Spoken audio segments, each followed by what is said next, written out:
We had already closed. A closed sign swinging in the storm. A diner forgotten by the highway.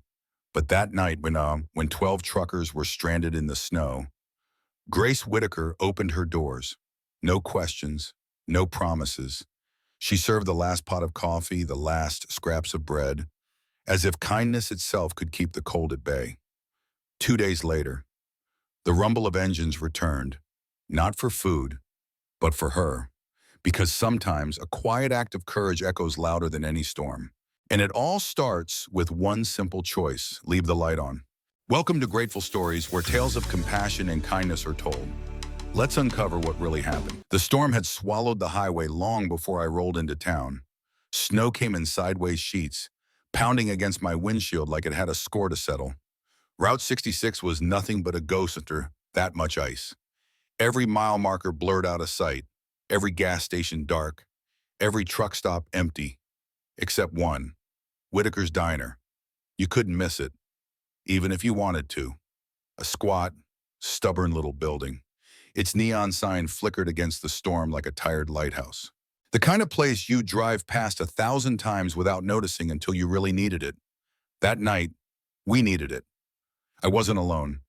A convoy of US-12 rigs, all stranded by the shutdown 15 miles back, crawled off the road, following instinct more than direction.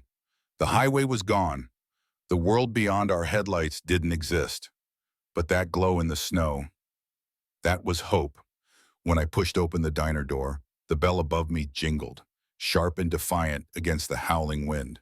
Inside, it was small, quiet, almost too quiet. Behind the counter stood Grace Whitaker. She wasn't young, but she wasn't old either. Just worn, like the diner itself. Hair pulled back, sleeves rolled up, apron dusted with flowers she hadn't bothered to brush off. Her eyes flickered up at me, sharp but tired. No words yet, just a look, measuring, calculating. Across the room, in the farthest corner, sat Henry Whitaker, a man built by the road. You could see it in the way his hands gripped the arms of his wheelchair, the faded denim jacket, the ball cap pulled low. He was a statue, staring out the window, as if watching for a world that had left him behind. I didn't know then, but folks used to call him CB King. That night, he didn't look like a king. He looked like a man slowly disappearing. "Evening," I said, voice rough from the cold. "Any chance you're still serving?" Grace's eyes flicked to the clock behind her, and it's 7:46 p.m. Past closing. Behind me, the storm rattled the glass. Impatient, I saw the shelves, bare, the coffee pot spitting out its last tired breath. This place was hanging on by threads. But still, she nodded. "Come on in. Warm yourself up."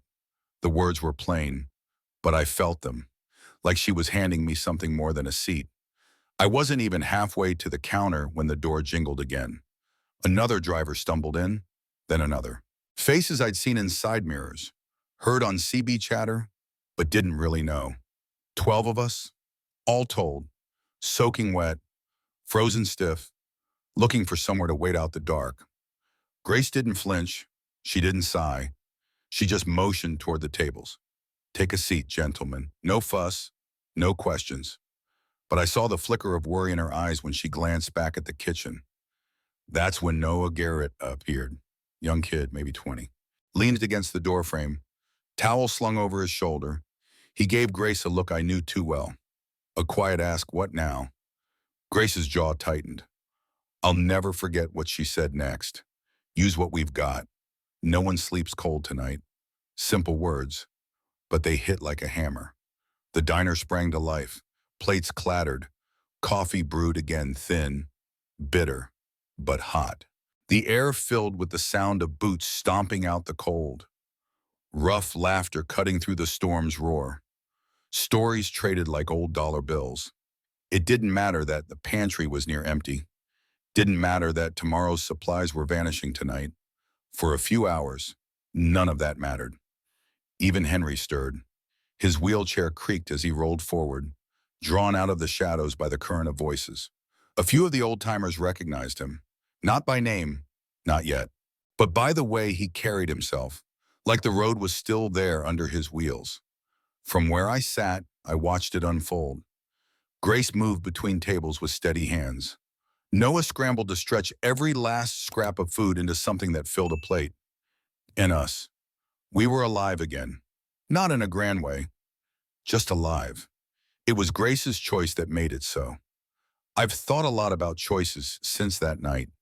The easy choice would have been to lock the door, to flip the closed sign, to keep what little was left for herself, for Henry.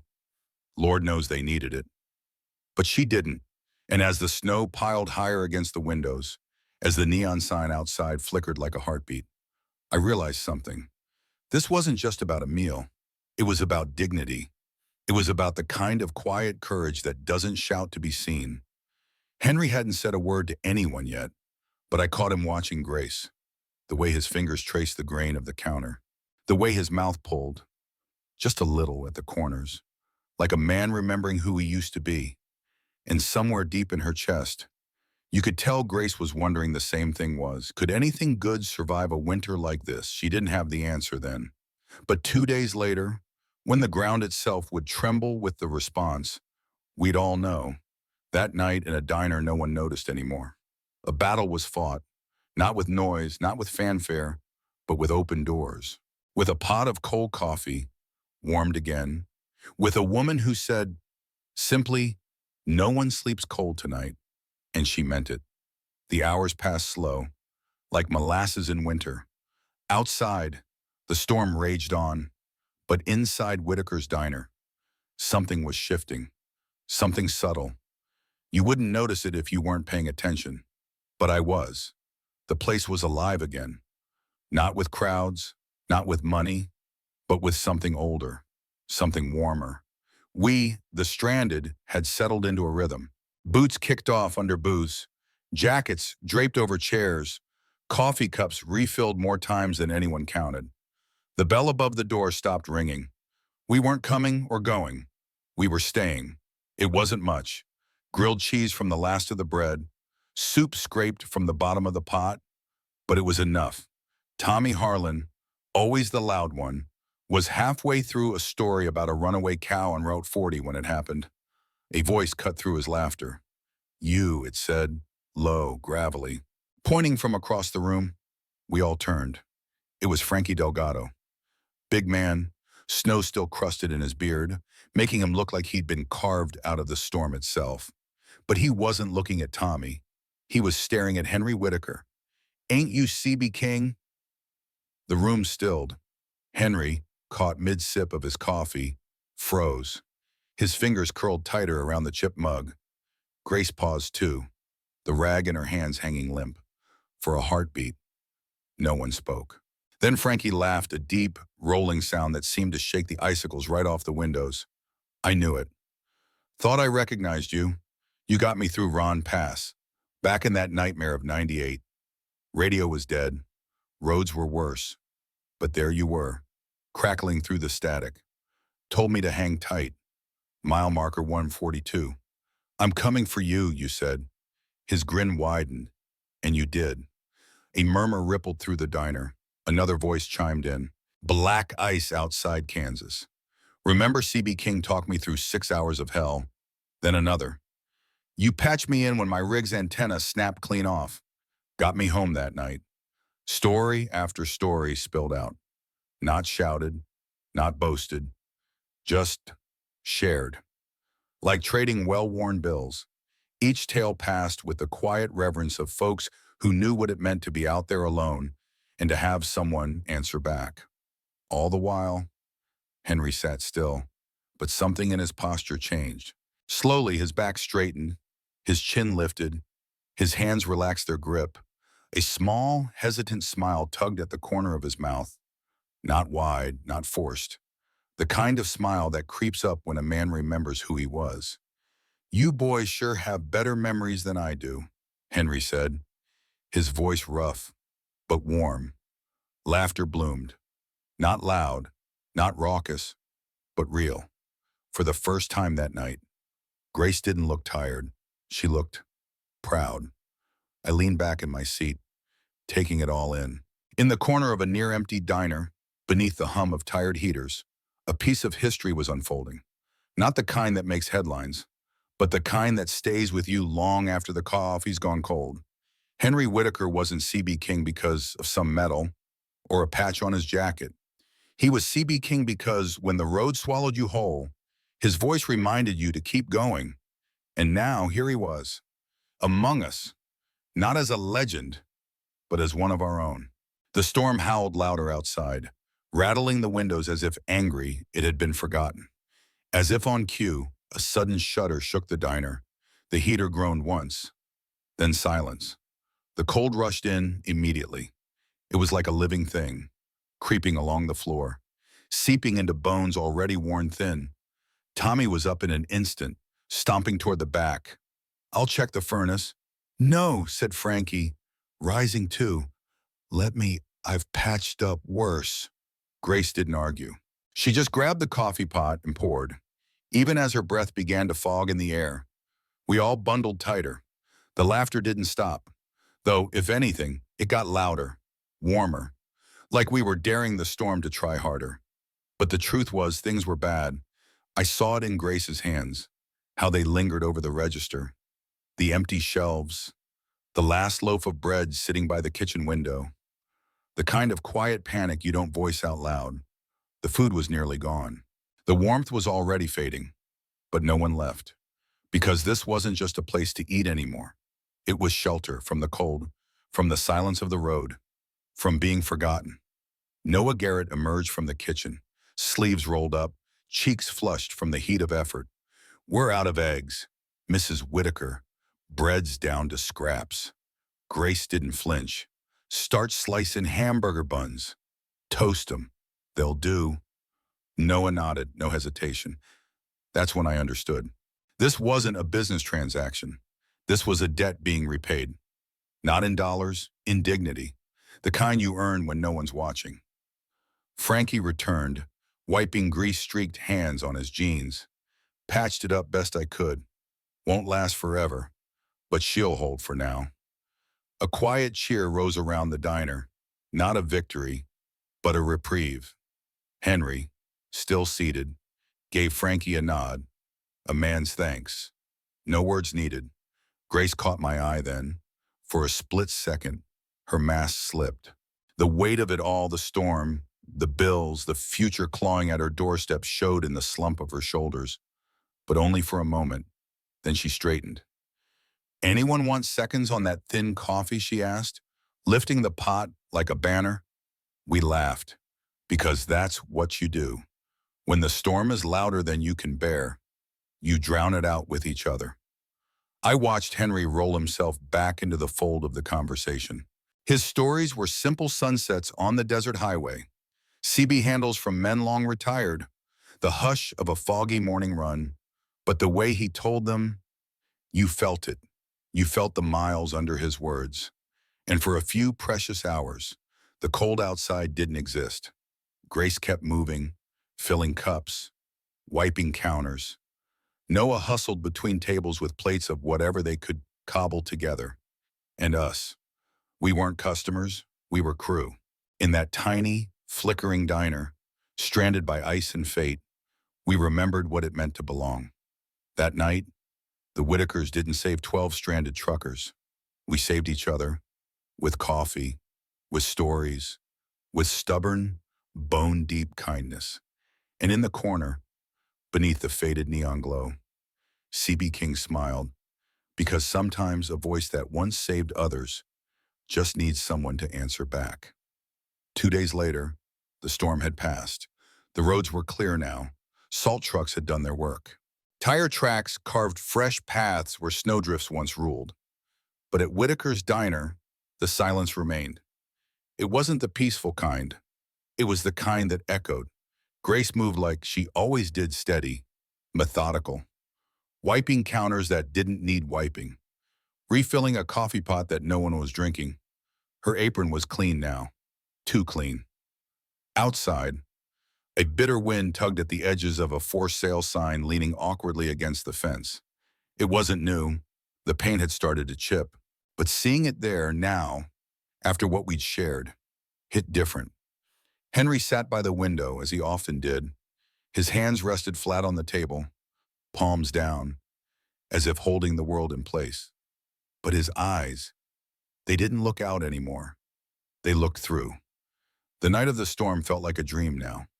One of those bright, burning moments you think will change everything until morning reminds you that bills don't care about kindness. I was passing through town that morning. My route didn't call for it. Truth is, I had no reason to loop back past that diner, but something wouldn't let me drive by. I slowed as I reached the lot. Empty. No rigs, no laughter, just the building standing stubborn against the Oklahoma wind. I wondered what hurt more for Henry Whitaker, the silence of the road outside, or the quiet inside his own walls. That's when I heard it. A low rumble, faint at first, like distant thunder, but steady, growing. I looked up. And then they came. One truck, then another, and another. Within minutes, the diner's lot was filling. Chrome gleamed under the pale winter sun. Trailers lined up like sentinels. The air filled with the hiss of air brakes, the crunch of tires over packed snow. It wasn't random. It was deliberate. A convoy. Homebound. The front door swung open. Tommy Harlan stepped through first. His grin wide, his hands shoved into the pockets of his Carhartt jacket. Snow clung to his boots, but he walked like he owned the place. "Hope you got more coffee ready." "Grace," he called. Behind him, they poured in, men and women both. Some I knew from the road, some I'd never met, a few with kids tugging at their hands, their eyes wide with curiosity. Grace stood frozen behind the counter. Noah emerged from the kitchen, wiping his hands on a rag, his mouth falling open. Tommy reached into his jacket and pulled out a thick, worn envelope. He set it gently on the counter between them. We passed the hat around. He said, "Truckers, dispatchers, a few old-timers from the CB days, even some folks who've never been inside this place, but know what it means." He slid the envelope closer. "It's enough," he added, his voice softening. "Enough to clear the bank. Keep the lights on. Start over, if you want to." Grace didn't move right away. Her fingers brushed the envelope, slowly, like it might vanish if she touched it too quickly. She opened it with care. Bills, checks, folded notes, hope, stacked thick. She didn't cry. Not yet. Before she could speak, another figure approached. Frankie Delgado. He carried something cradled in his hands like it was fragile. It was a CB microphone, old, scuffed, the chrome dulled by years of use, but still whole. He set it on the counter beside the envelope. "I think this belongs to you," he said simply. Henry's wheelchair creaked as he turned. For a long moment, he just stared at it. Then, slowly, his hand reached out. Fingers rough and worn brushed over the mic. A breath hitched in his chest. A memory you could see. Frankie's voice was softer now. "You gave this to me when mine fried out in the middle of a Montana whiteout. Said it was alone. I figured it's time it came home." The room held its breath. Henry's throat worked, but no words came. Grace's hand covered his, grounding him. Tommy slapped the counter, breaking the spell with a grin. "Words out, Grace. Every driver from here to the Rockies knows about Whitakers now. You're not getting rid of us that easy."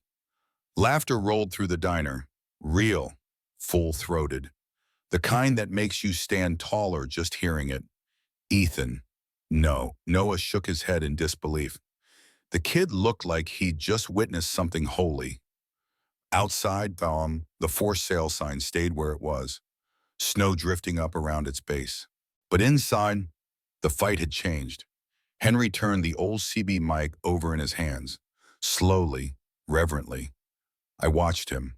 The weight of it wasn't in the metal. It was in what it meant. A life spent keeping others safe. A voice that had pulled strangers through storms. And here, now, those strangers had found their way back. Not out of obligation, but out of respect. Grace finally spoke. "You didn't have to do that." Tommy chuckled. "Maybe. But you didn't have to open your doors that night either. Funny how that works.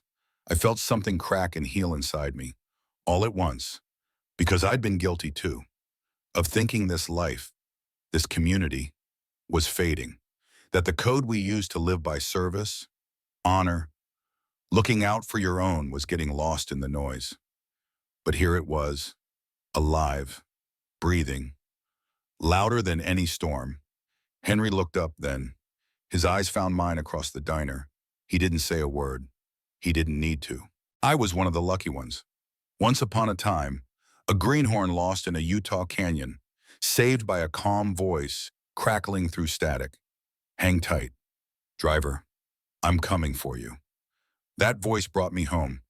And we were here to bring him back. The convoy didn't leave that day.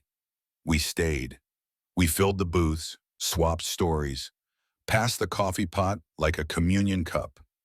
Outside, the trucks lined the lot like a silver shield. Inside, Henry's smile returned, slow but certain. And I, Ryan McAllister, sat in the corner booth, bearing witness, because sometimes, in this life, you don't need a headline to mark history.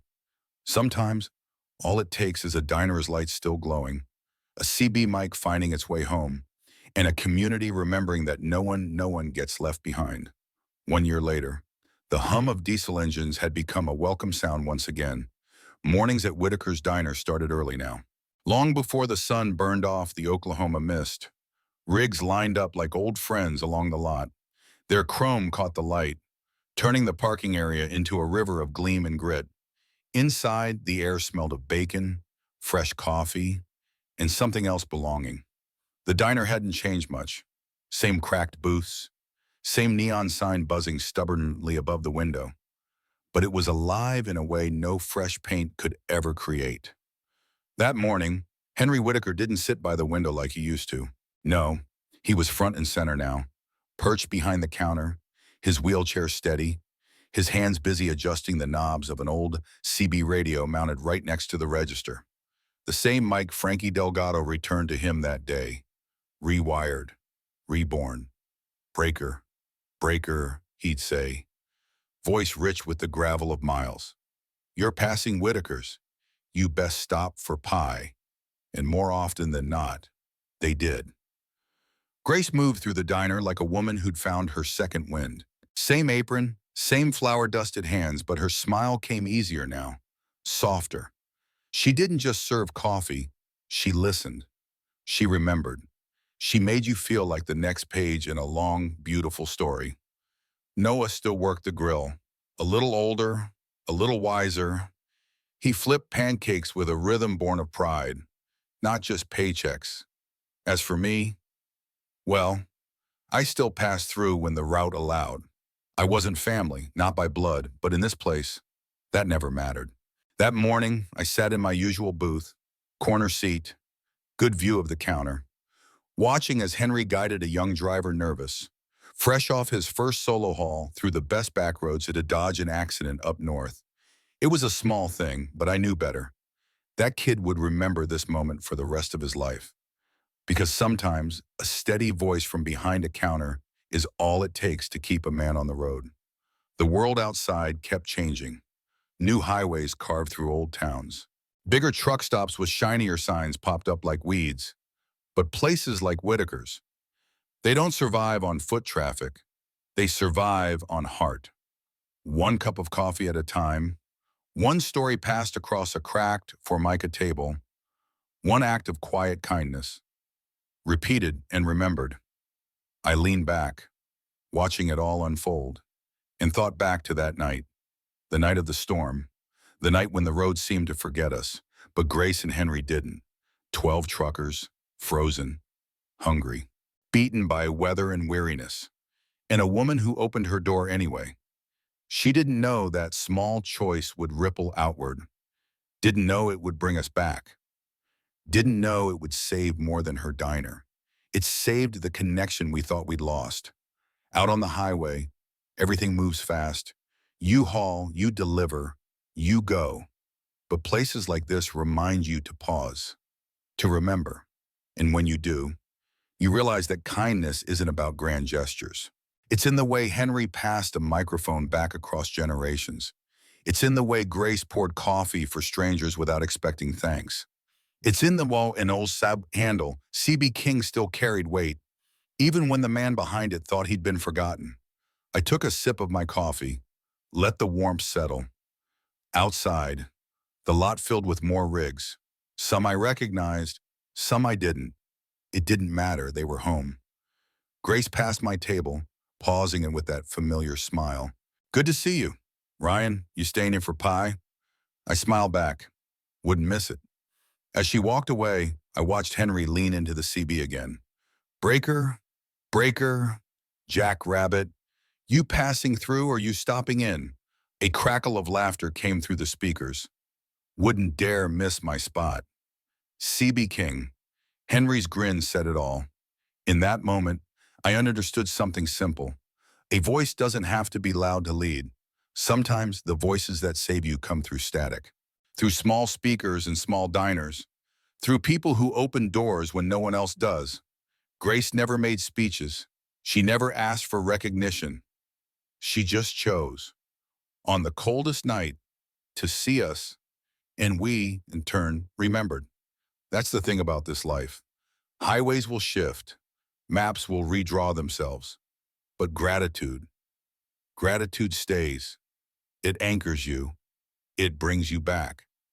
I looked around Whitaker's diner, at the faces young, old, seasoned, new, at Henry, smiling at a world that had finally remembered to smile back, at Grace, wiping her hands on that same apron, moving with a purpose no highway bypass could steal. And I thought some storms don't destroy. They reveal. They show you who's still standing when the snow clears. They show you which doors stay open. They remind you that no matter how far the road stretches, there's always a place, always a person who'll call you home. And sometimes it all begins with a simple act. A cup of coffee, a plate of grilled cheese, a choice to light up a diner when the world outside is dark. That's Whitaker's legacy. That's our legacy. There's a saying among truckers, no one rides alone. That night, a year ago, I saw what that really meant. And every time I roll past this place, I remember, because there are voices steady, quiet voices that lead you through storms, that bring you home. Even if all you can hear is static, even if all you can see is snow, because sometimes all it takes is a door left open on the coldest night. And that's how a diner didn't die. That's how a community didn't forget. That's how a name C.B. King kept on leading the way. One story at a time, one truck at a time, one family at a time. In our darkest moments, kindness still finds a way, often in the quietest places. Not everyone who helps wants recognition. Some just need to know that today, someone isn't going hungry.